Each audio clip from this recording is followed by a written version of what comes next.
Bene data bakundwa b'umwami Yesu Kristo, mwese abakurikira izi nyigisho tubahaye ikaze mu biganiro bya Saveur Divine. Ibi biganiro mu bitegurirwa n'abavugabutumwa bwiza batandukanye, akaba ari umuhamagaro ugendera ku ijambo ry'Imana byanditse mu gitabo cy'ubutumwa bwiza uko bwanditswe na Matayo ibice 24 umurongo wa 14. Kandi ubutumwa bwiza bw'ubwami buzigishwa mu isi yose ngo bube ubuhamya bwo guhamiriza amahanga yose, nibwo imperuka izahera ko ize. Ibi biganiro mubikurikira ku channel ya YouTube yitwa Saveur Divine. Tubifurije kugubwa neza. Imana Data ari nayo so ibaho umugisha.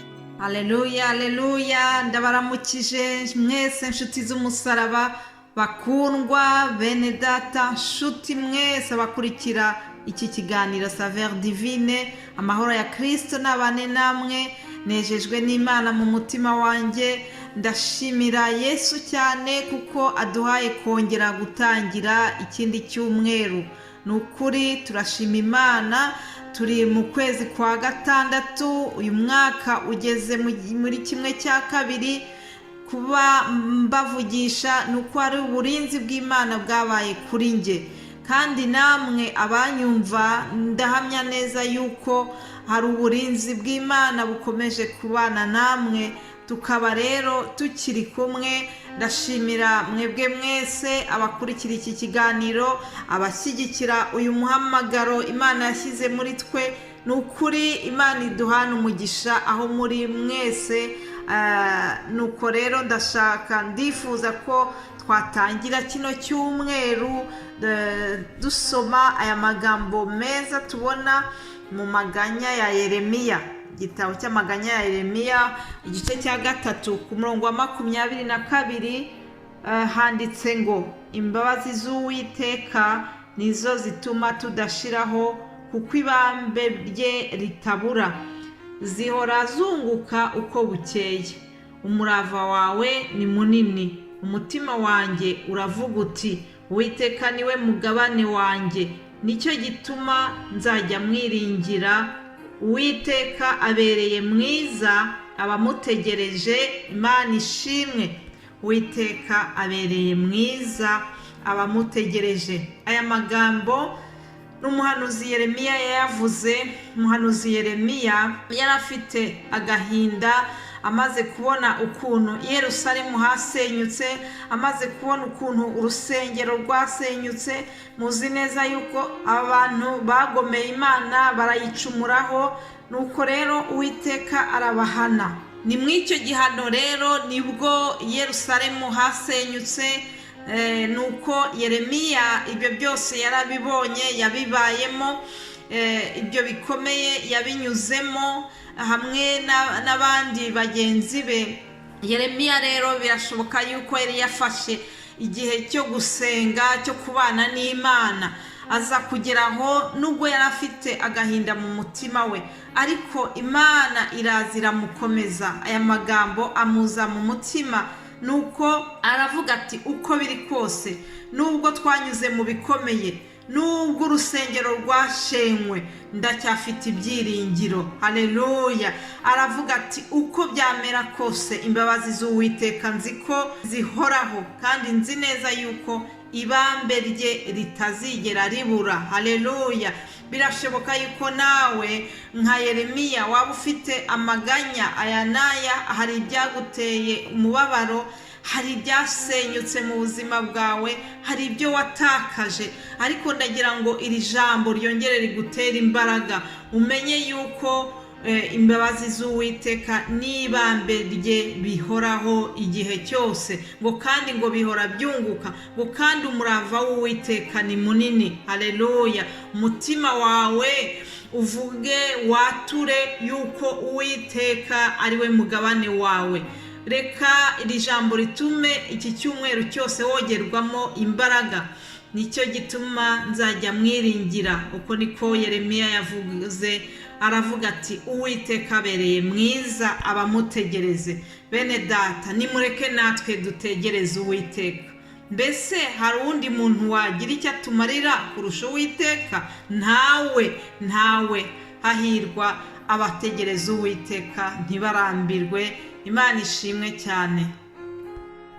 Ijambo ry'Imana ni ryiza, ijambo ry'Imana ni umutsima udutunga buri munsi, ijambo ry'Imana riraduhumuriza, ijambo ry'Imana rirubaka. Reka rino jambo rero rikubake muri iki cyumweru cyose dutangiye, uhabwe umugisha. Ndakwifuriza rwose kugira ngo niba warucitse intege wongere ugire, ukomere, ushikame. Haleluya. Hanyuma rero ndagira ngo kandi mbabwire yuko muri iki cyumweru tuzasangira ijambo ry'Imana twifashishije igitabo cy'ibyakozwe n'intumwa. Iki gitabo cy'ibyakozwe n'intumwa ndagira ngo mbibutse yuko cyanditswe n'umuganga witwa Luka. Uyu Luka ni wa wundi tubona mu ivanjiri yanditswe na Luka. Luka rero niwe wanditse iriya vanjiri, arangije yandika n'iki gitabo cy'ibyakozwe n'intumwa. Tuzabonamo rero imirimo ikomeye, bitangaza umwuka wera yakoresheje ziriya ntumwa. Tuzavuga kuri Petero, tuzavuga kuri Pawulo, hamwe ndetse na Stefano n'abandi. Hari ibikomeye, hari imirimo itangaje umwuka wera yagiye abakoresha, ariko tuzibanda nyine kuri iki gitabo cy'ibyakozwe n'intumwa.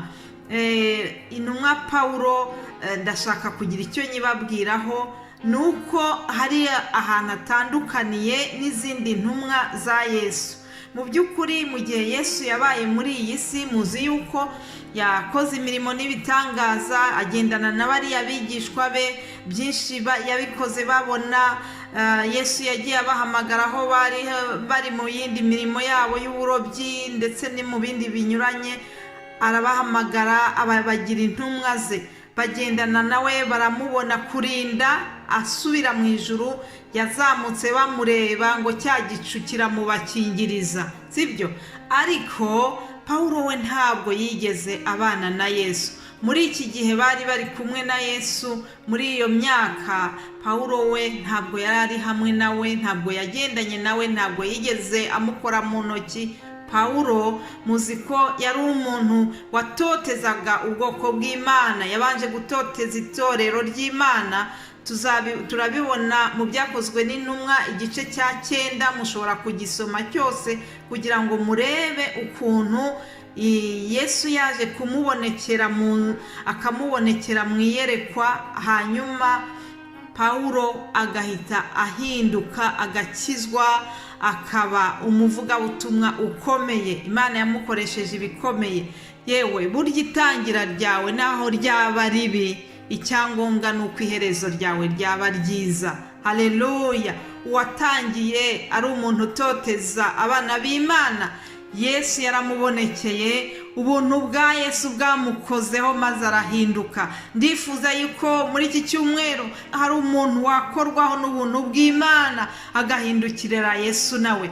Pawulo rero yagiye abivugaho, agatanga ubuhamya bw'ibintu by'ibyo Yesu yamukoreye bikomeye, akavuga ukuntu ubuntu bw'Imana bwabanye nawe agahinduka.